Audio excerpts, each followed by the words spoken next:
දෙව්පුර ඇතේකි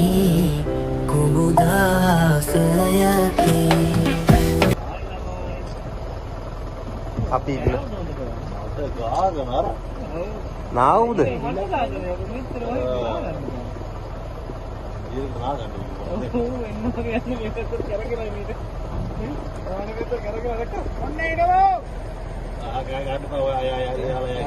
එන්න එන්න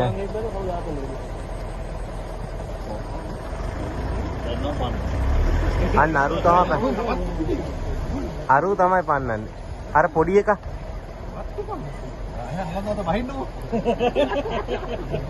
ඒ අර කොන්ක්‍රීට් එක උඩින් යන්නේ කොහොමද කැඩෙන්නේ නැහැ කියන්නේ